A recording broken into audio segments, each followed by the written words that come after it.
Hello everyone, this is Pocho. Welcome to Eternal Brews. Today we're talking about the Praxis tokens decks. We're going to demonstrate the deck that we submitted to the tournament for the November Invitational and that we have been laddering with. We took it up to Diamond 1, Diamond 3 at the moment, I think. We're going to take it up to Master by the end of the month, I think. We might move to something else, but it's doing very well, and it's a really fun deck, and I wanted to show it off and show what we're doing. So here's what we've got. This is a Praxis, a Vault of the Praxis deck, which is a new archetype that's just arisen, and there's a couple of different ways that you can run them, all of which are pretty good. This one's pretty standard, like straight up just wonderfulness. What we are doing here is we're going for straight aggro with Vault of the Praxis with a little bit of control and a little bit of like a late game build up. And the way that this deck works is you play out lots of little tokens with these cards like Grenadin Drone and Assembly Line and Marisen's Disciple to make a really, really wide, scary board. You play the card Vault of the Praxis to draw cards whenever you play your second unit in a turn, and each of the cards that plays multiple units triggers that card draw, which means that you replace each of these cards the turn that you play them. After that, you buff them with cards like Xenan Obelisk, with Stand Together, and with Rally, and you go in and you kill their face off, and it's really, really fun and exciting. The only thing that's really kind of weird and fun here is Claw of the First Dragon, which is a 7-drop that I highly recommend as a finisher. So if you have that legendary, this is a great place to slot it in, and this is a great deck to build around that idea. I can go up to 2 of these. It's a really, really strong card, but it's a little bit late game for most things that are happening. So, going over the cards, we have, of course, each of the cards that generates multiple units, which usually generate rally wins. Marisen's Disciple is also a fun toolkit. We use Desert Marshal as an ambush surprise damage type thing, as well as somewhat of a removal card.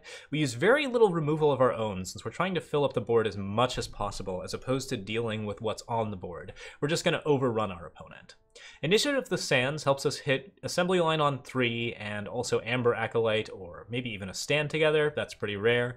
But it also makes it easier to activate Xenan Obelisk, and you can jump from like 6 to 8 here to get a +2/+2 bonus. Very powerful surprise. Really quite good.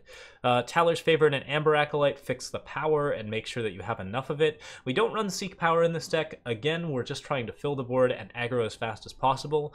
But if we do get into a stall-out situation, we'll rely on Vault of the Praxis to help us draw a bunch of cards, and then we'll also use cards like the Great Parliament to get some late game going and get a little bit of flyers in. Marisen's Disciple is also quite good for flying over your opponent's head in a stall-out situation.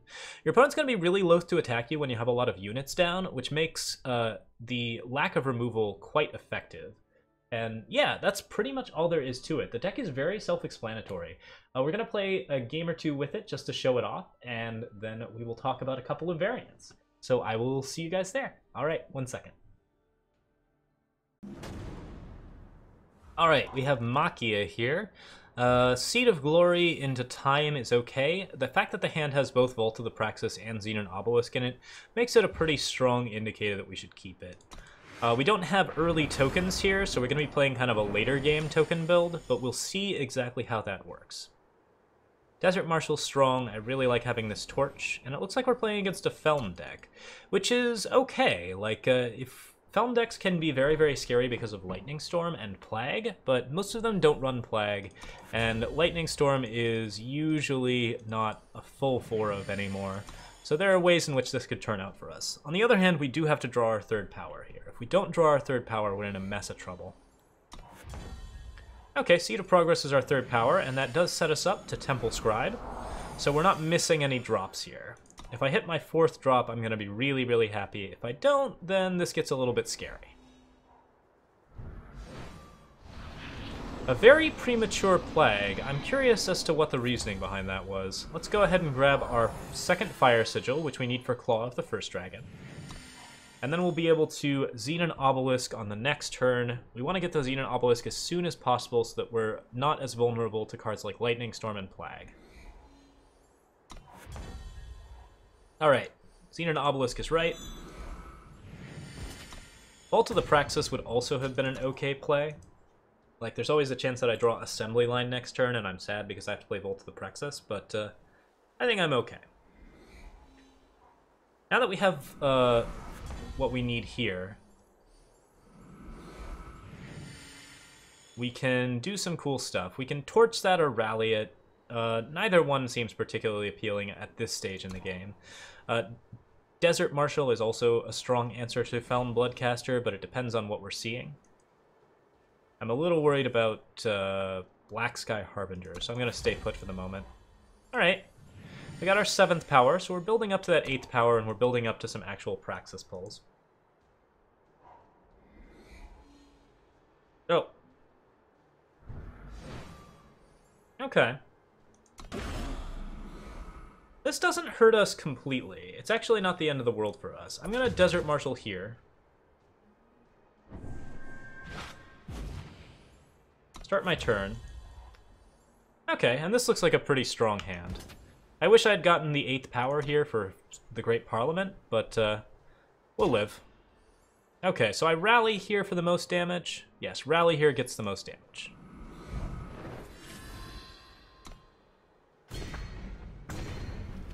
And then the Great Parliament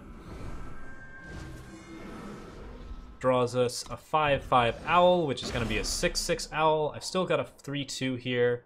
We're in okay shape. We didn't get the huge blowout. The Praxis tokens isn't always about the huge blowout. The thing we got to worry about here is still Black Sky Harbinger, especially if it's combined with like a Death Strike or something.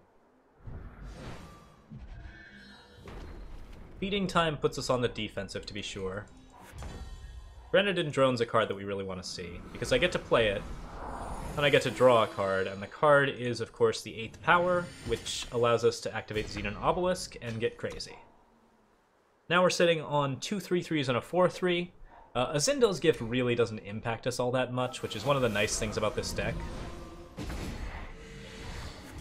That's going to hold down the fort a little bit, but the Finest Hour is a nice choice here.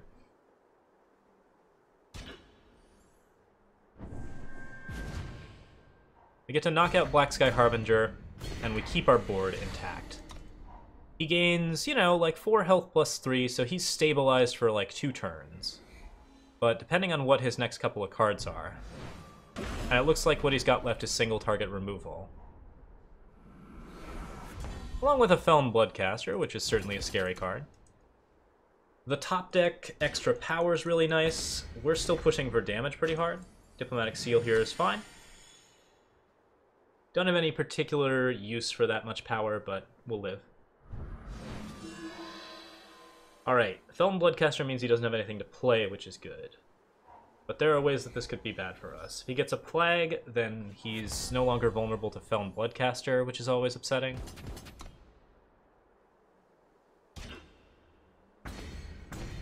Alright, we got no Cabal Countess, so we'll just Desert Marshal there.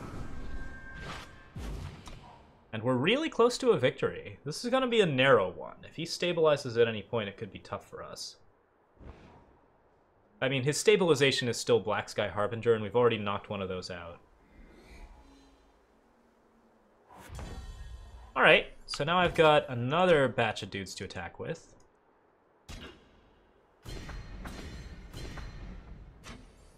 Amber Acolyte plays into this hand really well. We draw some power out of our deck, which means that we have a higher chance of hitting those Grenadin drones, those Marisen's Disciples, and those assembly lines, as well as, of course, Rally. But it looks like my opponent has run out of juice, and we did not run out of juice as fast as he did. So that's like sort of the slow control version of the deck. And yeah, there are 2 different ways to play Praxis. You can either go full tilt, which is interesting to demonstrate, but pretty easy to grasp. Or you can go for that slow, like, that slower play where you just, like, slowly outrun your opponent with Vault of the Praxis.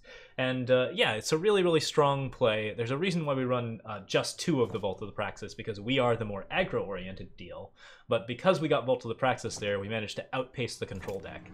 And that worked out very well in our favor. There are two other versions of this deck, and since they were both featured in the tournament, we're going to go ahead and show both of them off. There are, of course, other ways that you can vary it, but yeah, we're going to go ahead and use these two. The names are mine. I don't know what Rhino and Toth call their decks, but these were both the lists that were run in the tournament for the November Invitational at the end of November. So let's go ahead and look at Rhinos first. We beat this deck in the octafinals, something like that, but it was one-on-one, and I ended up just getting some really good pulls with Claw, the first dragon. He had a really good counter card in the form of Scrap Tank, of course, so it went like 2-1. It was a really fun set of matchups, and this one's pretty simple. We use Devour for lots of extra draws. We use Combust for really easy unconditional removal. That's really wonderful. Scrap Tank, of course, provides a way to make charges really, really painful for your opponent because you get that one big unit that's really hard to deal with. I worry about Scrap Tank a little bit because any hard removal, of course, is usually wasted on a Praxis Tokens deck, but Scrap Tank gives you a very good target for it. But it's a really solid card in purple, and it's definitely the reason to splash into purple. The other card that he's using here is Ephemeral Wisp, which we don't run in the more aggressive Praxis decks, but which is really, really strong in the slower Praxis decks.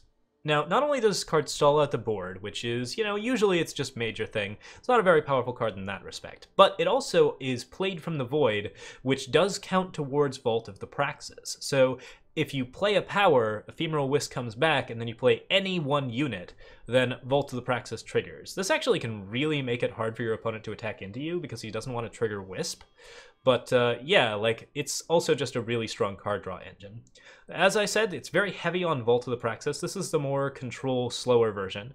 Depending on how aggressive you want to get, you can probably take these vaults down just a little bit. But yeah, this is a really powerful version of the deck. And thanks to Rhino for letting me show this one off. And then the other one is the version that Toth ran. This one got up to quarterfinals, placed the same as me. We never ran into each other, but it's a really fun one as well. And this one again, slow control with 4 Vault of the Praxis, lots of different activators. We use Scorpion Wasp for removal and Permafrost. And once again, as you can see, the removal is really light because we're trying to fill up the board. Cobalt Monuments are a 2 of. I kind of like that number. I would never go for 4 Monuments in the deck because I think that that will get you into a lot of trouble if you're already having some difficulty like running 3-color stuff. But then, of course, you have Scouting Party, which is an amazing activator of Praxis and also just a really fun way to fill your deck with tokens. And the grand finisher, the incredibly powerful Shimmer Pack. Shimmer Pack is your win con in this deck. It's also like a fun way to remove some threats that are getting in your way. It's a really, really solid card, and with 4 Initiative of the Sands, you're very likely to hit that, and with Obelisk, it's very likely to be a game-ending play. So that's the 2 variants. We'll post all of the lists below in the description. That should be it for me. Thank you guys so much for watching, and I will see you next time.